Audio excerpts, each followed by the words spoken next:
Thank you, Cathaoirleach. Hi Minister, the reason for my commencement matter today is to call on the Government to wholly deliver on the purpose of the Parents' Leave and Benefit Act, to facilitate working parents to balance paid employment and responsibilities to their children in a fair and equitable way. At the moment, each parent is entitled to 2 weeks paid leave for children born from November 2019. And under the amendment, that is to extend to 5 weeks each, and under the EU directive, it could extend further than that to 7 or 9 weeks. But the Act currently doesn't acknowledge or provide for one-parent families where one parent is doing the job of two.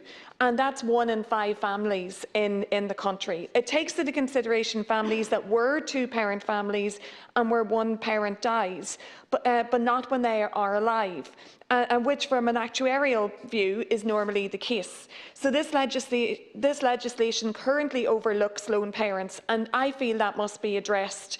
As a state, we cannot assume all families are headed by two parents. Families have always come in all shapes and sizes, and I think we have to ensure that we support them in what they do rather than in their composition.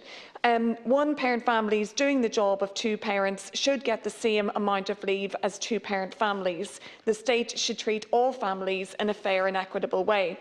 And this isn't just about equality, it's also about social justice.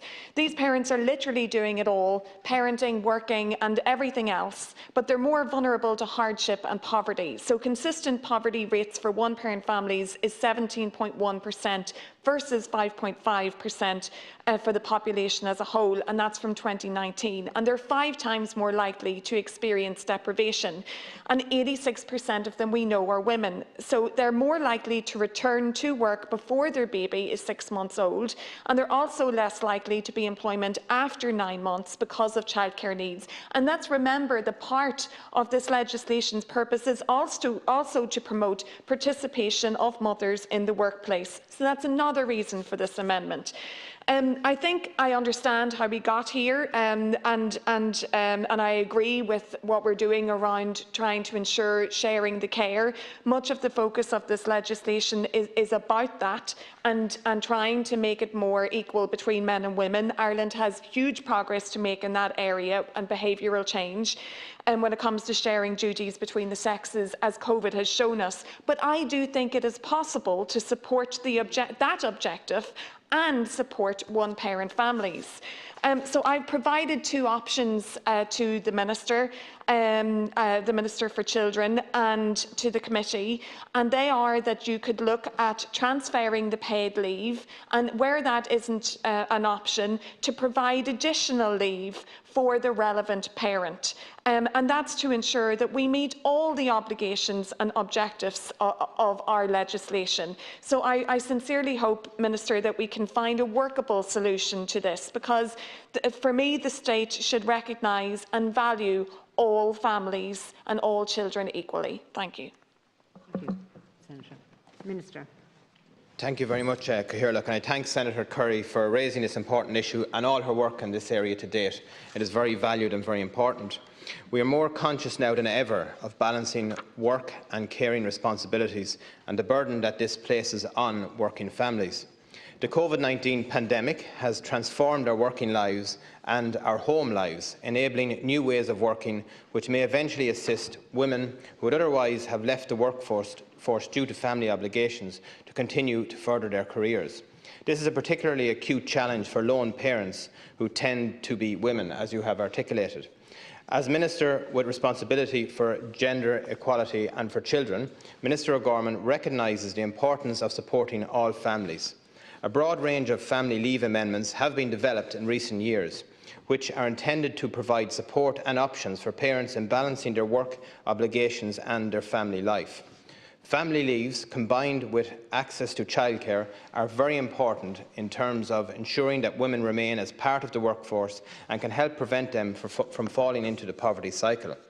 In November 2019, the Parents' Leave and Benefit Act 2019 introduced 2 weeks of paid parents' leave for each parent, and this leave has to be taken in the first year after the birth or adoptive placement of a child. The intention of this leave is to enable parents to spend time with their child in the earliest years. This leave is deliberately non-transferable between parents to ensure that both parents are encouraged and supported in taking time out from work to spend time with their child. It is an entitlement for each parent in their own right, regardless of whether they are in a relationship or live together.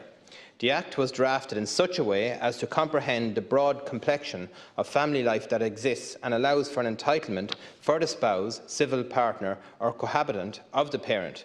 It is important to note that the entitlement to parents' leave is for the individual parent. It is not for the allocation per the family. In recognition of the unique pressures which COVID-19 has placed on new parents, in December 2020, the Government approved proposals that each parent will be given an additional 3 weeks of paid parents' leave, and the period in which it will be taken will be extended to the first 2 years after the birth or adoptive placement of a child. This change requires legislation to enact, and the drafting of this legislation is now well advanced. I understand that Minister O'Gorman would hope to be in a position to bring this to the Government in the coming weeks. The Government recognises that many parents are awaiting the introduction of this leave, and it is to be given a very high priority in the Department of Children, Equality, Disability, Integration and Youth. I understand that lone parents are shouldering a tremendous burden, often in the current climate and time, without the support of grandparents or family members who would otherwise be able to help with childcare and other needs. The National Strategy for Women and Girls 2017 to 2020 has specific actions designed to reduce the poverty of female-headed households, including lone parent families, and the Minister for Children, Equality, Disability, Integration and Youth has decided to extend the lifespan of this strategy until the end of this year to enable actions interrupted by COVID-19 to be brought to a conclusion. An independent evaluation of the strategy will take place this year, and this will help feed into the development of future strategic policy for gender equality. Any future strategic policy will continue to place a particular emphasis on the most vulnerable women and girls, including lone parents. Senator Currie. Thank you, Minister. So I'm getting from your answer that it's not looking like that this amendment is going to happen at this present moment in time. But I'm reading the answer here, and it says that it's important to note that the entitlement to parents' leave is for the individual parent and it's not an allocation per family. But in these instances, these parents are doing the job of two parents. So they're under a lot of pressure, and I think that we have to take a broader perspective to this and look at the poverty rates and look at the employment rates for lone parents, because this will have benefits holistically. So I don't think, and I don't agree that it's as simple as that it's for the individual parent. I'm not trying to take leave away from anyone here. This is about additional need and additional supports where additional supports are needed. Thank you. I thank Senator Currie again for her response. I can raise that with Minister O'Gorman. I think you have articulated very strongly in terms of the merits and obviously the concerns that lone parents have and where they find themselves in very challenging circumstances in need of key support, which I fully appreciate and can see from running and living through a very busy constituency office like I know you do yourself, and you can see many of these concerns coming in from families of all types in a modern era that we are in now. So I will raise the point in terms you've made in relation to your amendment. I'll write to Minister O'Gorman and explain what you have articulated here today and revert back to you on it.